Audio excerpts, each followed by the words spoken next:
자, 여러분의 답답함을 해소해 주실 두 분 모시겠습니다. 유스탁의 유창희 대표님, 신한투자증권 PWM 서울파이낸스센터 황유현 팀장님 모시겠습니다. 어서 오세요. 안녕하십니까. 저희가 이제 주제를 정하는데 좀 어려움이 있어서 네. 채팅창에 좀 바로 여쭤봤습니다. 그랬더니 제약바이오 얘기 플러스 주식 대주주 양도세 요거 어떻게 되는 거냐 이렇게 물어봐 주셔서 오프닝 때 살짝 좀 이야기를 하고 갈까 하는데 일단은 대주주 양도세 먼저 오늘 지금 보니까 그 한 국회의원이 이런 얘기 했네요. 주식 양도세 기준 완화시키는 거 부자감세가 아니고 민생 수호다. 아우 이런 얘기를 합니까? 주식 양도세 기준 때문에 해마다 연말에 세금 회피용 매도 폭탄이 터지고 그렇죠. 결국은 주가가 하락해서 다수의 투자자가 피해를 보고 있다. 이런 얘기를 해서 압박을 계속 하고 있는 그런 상황인데 어떻게 12월 안에 좀 해소가 될 수 있을지 회의적으로 보시는 분들이 최근에 많아져서 유창희 대표님 어떻게 보세요? 지금 하려고 했으면 11월 달에 마무리했어야 되는 거 아닌가 판단을 좀 하고 있습니다. 뭐 주식 양도세 기준이 뭐 좀 타이트하다 얘기가 나오고 있었던 얘기는 벌써 몇 년째 나온 것이고 그렇죠. 또 매년 이제 지긋지긋하게 황현 팀장님도 한 몇 달 전부터 말씀하셨지만 뭐 연말 되면 이런 이슈들이 계속 시장에 근데 이게 정말 시장의 발목을 잡는지는 잘 모르겠습니다. 저는. 그래요? 네, 그러니까 잘 모르겠는데 어찌됐든 뭐 물량의 일부 기업들은 좀 물량이 나올 수 있는 부분들이 좀 있는데 당장 이게 뭐 이게 시행령으로 된다 안 된다, 혹은 국회 통과를 해야 된다 안 된다 이게 뭐 제가 법을 잘 모르기 때문에 일단은 올해는 좀 쉽지 않지 않겠느냐. 왜냐하면 이미 공매도 금지 어쨌든 한시적으로나마 공매도 금지를 걸어놓은 거에다가 주식 양도세 완화까지 가기에는 조금은 시간적으로 좀 타이트하지 않나 판단하고 있습니다. 지금 요 정도 타이밍 되면 살짝 늦었다. 유창희 대표님은 그렇고 황유현 팀장님은요? 저도 마찬가지입니다. 최상목 경제부 총리 후보자님께서도 좀 연내한도 어렵다라는 기사가 오늘 나왔고 이제 억지로 밀어붙여서 연말까지 된다라고 하는 거는 사실 저희는 알 수가 없죠. 저희 투자자들은 알 수가 없습니다. 이게 갑자기 된다라고 하면 사실 다음 주 정도에 나오면 이게 효과가 좀 있을 거겠지만 그게 아니라고 하면 이게 뭐 12월 말쯤 가서 폐지 좀 한도 완화하겠다라고 하면 아무런 의미 없다 생각합니다. 네, 어차피 12월 말쯤 되면 주가는 반등하기 시작합니다. 네. 저는 12월 달 대주주 양도소득세 이 이슈가 12월 증시를 발목을 잡는 가장 큰 원인으로 생각을 하고 있기 때문에 네. 요게 해결이 되려면 이번 주에 해결이 됐었어야 됐습니다. 이번 주에는 뭔가 윤곽이 나왔어야 되는데 그게 아니라고 하면 큰 의미 없다라고 생각하고요. 지금 전형적인 12월 주가 흐름을 보여주고 있어요. 사실 지금 대외적으로도 특별한 뉴스도 없고 네. 국내로도 사실 특별한 뉴스도 없는 상황. 그리고 그렇죠. 사실 나쁜 소식보다는 내년도의 기대에 대한 것들에 관련된 뉴스들이 사실 계속 나오고 있고 특히나 반도체 관련 주식들은 굉장히 관련 뉴스들이 굉장히 좋은 뉴스들이 나오고 있습니다. 뭐 삼성 파운드리 점유율 격차 좀 줄었다라는 내용부터 시작해서 그래 긍정적인 뉴스도 나오는데 결국은 이 부분들 이슈들 때문인지는 뭐 100% 상관관계가 있지는 않겠습니다만 어쨌든 거래 대금이 굉장히 많이 감소한 상태. 큰 손들이 주식을 사지 않고 있습니다. 그게 개인 큰 손도 마찬가지지만 기관 큰 손들도 마찬가지로 뭔가 우리나라 12월은 뭔가 금융권들이 다 실적에 대한 마무리가 다 11월 말로 마무리가 되기 때문에 12월에는 큰 거래 대금들이 붙진 않고 최근에 우선주 열풍 있잖아요. 우선주들 급등하는 사례들. 그다음에 개별 테마주들. 사실 오늘 초전도체도 좀 사실 어이없지 않습니까? 갑자기.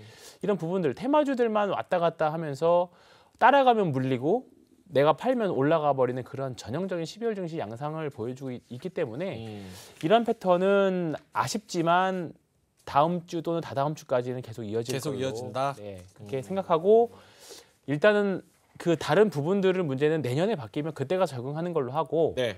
올해 특별한 건 없을 것 같다라고 인정하시고 한국 시장 그렇게 바라보시는 게 속 편하실 것 같습니다. 알겠습니다. 기본적으로 좀 원하는 거는 이런 불확실성을 좀 네. 줄여줬으면 좋겠어요. 뭐 그렇죠. 한다고 했다가 안 한다고 했다가 갑자기 뭐 반나절 지나면은 바로 그냥 내일부터 시행한다고 했다가 이런 불확실성과 기대감과 실망감을 계속 이렇게 주니까 그럼 금액도 뭐 50억으로 올리겠다 했다가 또 20억으로 낮추고 조금 그러니까 그냥 막 던지는 것 같아요. 정치권에서. 총선 나가봐요 될 것 같은데 뭐 누구나 또 이 정도는 할 수 있을 것 그럴까요? 같은데 누구나 뭐 당선될 것 같은데.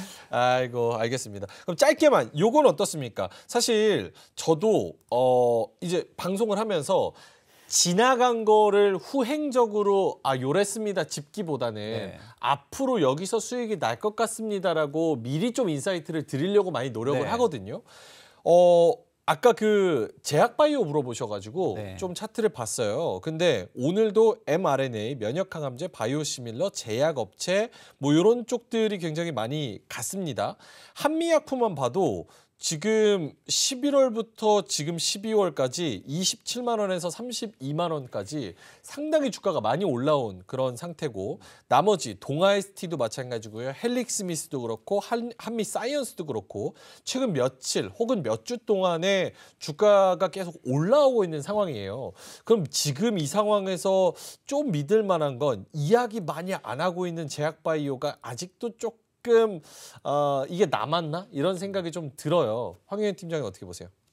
일단은 단기적으로는 플레이가 가능할 것 같은데요. 예. 최근에 급등한 종목들 특징 중에 하나가 아까 우선주나 이제 이런 종목들 뭐 테마주도 말씀드렸지만 올해 연간 수익률로 마이너스 난 종목들입니다. 다 바닥에서 박박 기었던 애들이 올라오죠. 동아이스티 같은 종목들도 사실 올 연초 대비하면 계속 지난달까지 마이너스였는데 이제 올라와서 겨우 이제 좀 플러스나 본전 정도 된 거거든요. 대부분의 제약바이오가 사실 다 그런 상황입니다. 그렇기 때문에 약간 수급 빈집들 노리고 나서 저가 메리트 위주로 지금 일단 올라오는 것 같은데 이런 부분들이 뭐 제약바이오 내년 기대해 볼 만한 것도 저도 알고 있고 뭐 SK 바이오팜이나 HK 이노엠 같은 종목들도 간혹 말씀드리고 있습니다. 근데 지금 이게 내년에 주도주가 될지 또는 12월 한정적으로 수급에 약간 공백 이용해서 수급 트레이딩인지는 조금 더 사실 지나봐야 될 것 같아요. 지나봐야 된다. 네, 왜냐하면 근데 갈 때는 확실히 되긴 했습니다. 내년도에도 여전히 신약에 대한 모멘텀도 있고 그다음에 내년도 상반기에 생각보다 빠른 금리 인하가 나온다라고 하면 제약바이오 성장주 같은 경우에도 수급들이 몰릴 수 있는 가능성 충분히 있어요. 근데 아직 주도주라고 판단하기에는 아직은 주가가 여전히 낮은 편이에요. 그러니까 지금 주도주 경쟁을 놓고 섹터들이 경쟁하고 있는 그런 상황이다. 12월은 그렇게 보는 게 나을 것 같습니다. 근데 나중에 그게 주도주가 될지 뭔가 방향성이 확실해졌을지 베팅하면 너무 늦지 않습니까? 그렇지 않습니다. 그래요? 네. 신고가를 가고 사도 전혀 늦지 않고요. 알겠습니다. 대신에 만약에 안 됐을 경우도 생각을 해야죠. 안 됐을 경우. 안 됐을 경우에 또 늘어져 버리면 정말로 너무 하나의 sek터에 몰두를 해서 들어가다가 안 됐을 경우에는 개인 투자가 좀 타격이 크거든요. 차라리 비싸게 주고 사도 늦다라고 우리 사실 올해 2차 전지도 늦다라고 생각했는데 거기서 더 간 케이스들이 더 많기 때문에 그런 부분들은 참고하시고 이게 지극히 투자자들의 성향인 것 같아요.